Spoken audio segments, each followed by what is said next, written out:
Có một giai đoạn mình tiết kiệm vô cùng kỷ luật và, mỉa mai thay, đó lại chính là lúc mình lãng phí nhất trong đời. Chào anh em, lại là mình đây, Hùng Đất. Hôm nay chúng ta sẽ cùng mổ xẻ một câu chuyện nghe qua thì cực kỳ ngược đời. Làm thế nào mà cái sự kỷ luật giữ tiền khư khư lại biến thành một pha lãng phí đi vào lòng đất? Bài chia sẻ hôm nay không chỉ nói về mấy con số khô khan đâu, mà nó là bài toán về tư duy, về cách chúng ta đang đầu tư cho chính bản thân mình như thế nào. Ok, hãy cùng mình tua lại khoảng thời gian vài năm trước một chút nhé. Hồi năm 2022 ấy, lúc đó mình mới chân ướt chân ráo ra trường, chốt được một vé vào công ty outsourcing ở Hà Nội. Lương khởi điểm hồi đó vọn vẹn 9 triệu đồng. Phải nói thật là cầm con số đó trong tay, cảm giác nó chỉ vừa đủ để thở thôi mọi người ạ, không hơn không kém. Mình vẫn nhớ y nguyên cái ngày tiếng tinh tinh báo lương tháng đầu tiên vang lên, nhìn con số trên app ngân hàng mà tay mình run nhẹ. Không phải run vì sướng đâu nha, mà là vì sợ. Lần đầu tiên mình nhận thức một cách phũ phàng rằng thôi xong, từ nay không ai nuôi mình nữa rồi. Tiền này là mồ hôi nước mắt của mình và mình phải tự quyết định xem xài nó thế nào. Cái nỗi sợ về việc phải độc lập tài chính lúc đó nó thật sự rất đáng sợ luôn. Chính vì cái nỗi sợ thiếu tiền ấy, nó bám lấy mình đã chọn một lối đi mà mình cho là chắc cú nhất. Kiểu, mình không dám mạo hiểm bất cứ một cái gì, dù là nhỏ nhất. Với 9 triệu ít ỏi đó, mình tự ép bản thân vào một chế độ sinh hoạt khắt khe đến mức cực đoan. Mình ăn ở đúng một cái quán cơm bội cách công ty tầm 300 mét, ăn triển miên ngày này qua thá nọ tới mức cô chủ quán chỉ cần thấy mặt là bê đúng suất đó ra, khỏi cần gọi.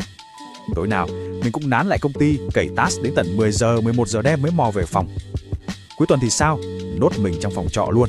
Tất cả cái lịch trình tẻ nhạt đó chỉ nhằm phục vụ đúng một mục đích thôi, tránh việc bước ra đường và phải tiêu tiền. Và đây, con số 900.000 đồng. Đây chính là kim chỉ nam trong kế hoạch tài chính siêu việt của mình lúc bấy giờ.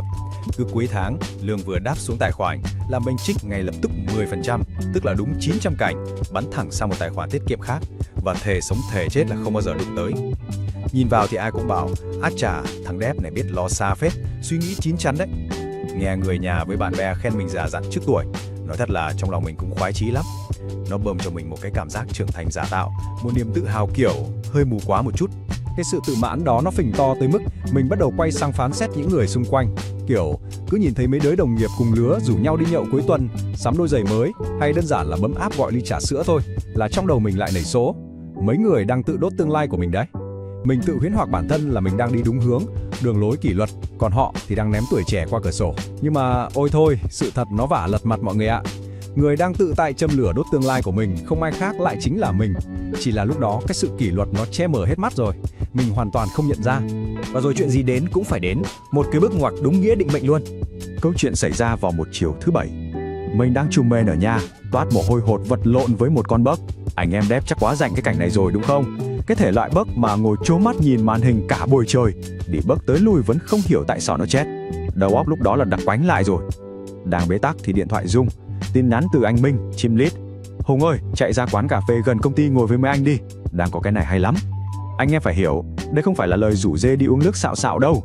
Đó là cơ hội ngàn vàng để được ngồi cùng mâm với mấy quái vật trong team Java. Anh Minh thì chùm dự án Nhật, kinh nghiệm thực chiến đầy mình. Còn anh Tuấn thì là chùm performance, hỏi câu nào nệ số câu đó. Mình biết thừa là mấy chả đang ngồi ngoài đó, vừa fix cái service thanh toán đang bị nghẽn, vừa chém gió chuyện bí kíp cho nhau. Những kỹ năng thực chiến đó, mình thề là không có cái tài liệu hay khóa học nào dạy cả.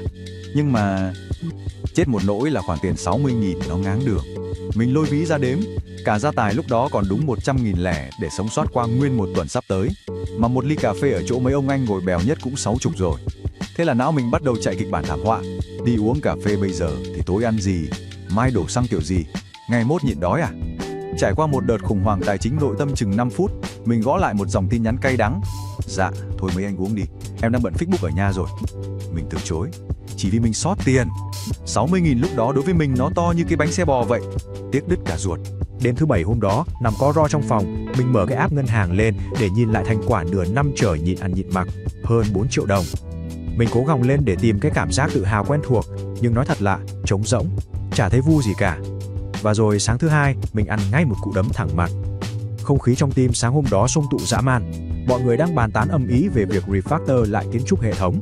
Mình lân la ra hóng hớt thì mới biết, ngay trong buổi chiều cà phê thứ Bảy đó, chỉ mất vỏn vẹn 2 tiếng đồng hồ chém gió, mấy ông anh đã dùng Redis để đấm bay cái cổ chai hệ thống. Mà đau đớn thay, đó chính xác là cái vấn đề mình đã ngồi vò đầu bứt tai suốt 2 tuần ròng rã không giải quyết nổi. chỉ vì tiếc đúng 60.000 đồng bằng khoảng vài bát phở, mình đã tự tay đá bay cơ hội tham gia một buổi masterclass thực chiến có 102. Sáng đó mình ngồi thu lu một góc luôn. Không hẳn là tủi thân đâu, mà là lần đầu tiên mình bị sốc thức tỉnh về cái sự kỷ luật của bản thân. Mình lôi máy tính ra bấm thử, 11 triệu đồng. Với mức lương 9 triệu trích 10% mỗi tháng, cày cuốc tàn tiện đúng 1 năm trời, mình mới dư được chưa tới 11 triệu. Con số này nghe cho ai vậy thôi chứ làm được cái gì? Mua cái xe máy xịn một chút còn chả đủ, nói gì đến chuyện nhà cửa, rồi lạm phát nó cắn cho một phát là bay sạch. Đổi lấy khoản tiền bé tẹo đó, mình đã bỏ lỡ biết bao nhiêu kiến thức, bao nhiêu mối quan hệ không thể nào đong đếm bằng tiền. Cái giá phải trả cho việc tằn tiện say chỗ, nó thực sự quá đắt. Anh em thử tưởng tượng thế này cho dễ hiểu nhá. Bộ não của chúng ta nó y xì đúc thanh RAM trên máy tính vậy. Nếu RAM của anh em lúc nào cũng bị nhồi nhét đầy một đống những cái task chạy ngầm lặt vặt vô bổ, kiểu như trưa nay ăn quán nào rẻ nhất ta? Hai cái tool này có bản crack không để đỡ tốn tiền mua? Thì chắc chắn máy sẽ giật, lag và sập nguồn. Não mình hồi đó y hệt vậy, nó ngập ngụa trong mấy cái sự lo âu vặt vãnh rẻ tiền, thì lấy đâu ra dung lượng trống để mà chạy những tiến trình cốt lõi lạng đô, kiểu như thiết kế system design hay tối ưu hóa SQL. Mà nếu không đủ bộ nhớ để nâng cấp kỹ năng, thì trình độ cứ lẹt đẹt mãi. Trình lẹt đẹt thì lấy gì mà đòi tăng lương? Nó là một cái bẫy hoàn hảo, bạn tiết kiệm vì lương bạn thấp, nhưng chính cái lối tư duy tận tiện đó lại khóa chặt bạn ở cái mức lương thấp đó cả đời. Tầm 1 tuần sau vụ lỡ kèo cà phê đó, mình ngồi một mình trong phòng trọ, mở máy lên tính cốt nốt cái task, nhưng nhìn cái màn hình trắng bóc, tự nhiên mình khựng lại. Mình cứ thẫn thờ nhìn vào đó, rồi trong đầu lóe lên một câu hỏi nghe lạnh cả gáy. Nếu mình cứ tiếp tục sống lay lắt, tằn tiện kiểu này thêm 3 năm nữa, thì mình sẽ trở thành một con người như thế nào? Thú thật với mọi người, cái viễn cảnh mà mình tưởng tượng ra lúc đó nó mịt mù tăm tối lắm, chả có một tia hy vọng nào luôn. Mọi thứ phải thay đổi thôi. Đây là lúc phải đầu tư cho bản thân. Mình biết chắc chắn là mình phải lột xác. Thay vì cứ giữ khư khư từng đồng lẻ, mình phải học cách biến tiền thành đòn bẩy. Mình tự set up lại tư duy, tạo ra một cái mỏ neo mới cho mọi quyết định chi tiền. Trước khi rút ví, mình luôn tự hỏi, cái này có giúp mình xịn sò hơn không?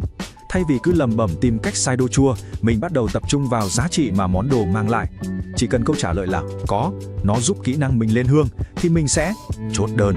Và cái action cụ thể đầu tiên là con số 800.000 này đây. Mình nhắm mắt quẹt thẻ mua luôn một cái khóa học Java Advanced. Khúc bấm thanh toán tay vẫn còn hơi run run mọi người ạ. Tại 800 cành hồi đó nó to bằng 10% lương rồi còn đâu. Nhưng mà ảo diệu lắm nhé. Chính cái cảm giác sót tiền đứt ruột đó, nó lại bơm cho mình một thứ doping cực mạnh.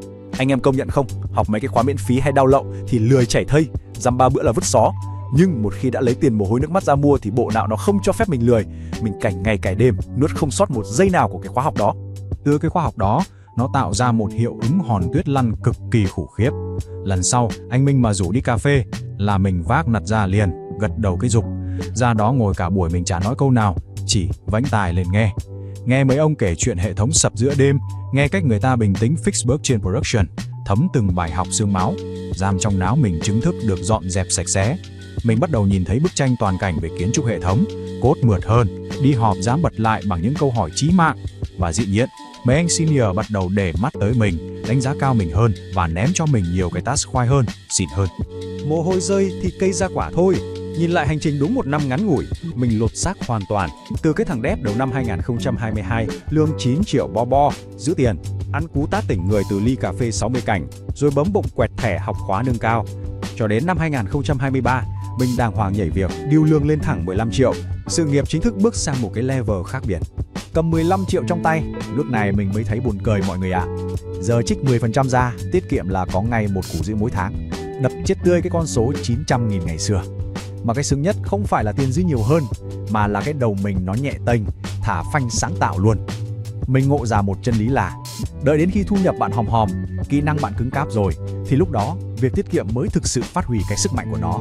Lúc đó bạn đang xây tháp trên nền móng bê tông cốt thép, chứ không phải xây trên cát như ngày xưa nữa. Chốt lại bài chia sẻ hôm nay, mọi thứ nằm gọn trong đúng một câu thôi: đừng bao giờ tiếc xăng khi chiếc xe của bạn đang cần tăng tốc. Anh em nghe kỹ nhé, mình không hề bảo mọi người vung tay quá chán hay ngừng tiết kiệm. Tiết kiệm là đúng, nhưng tiết kiệm sai thời điểm thì ôi thôi nó là thảm họa.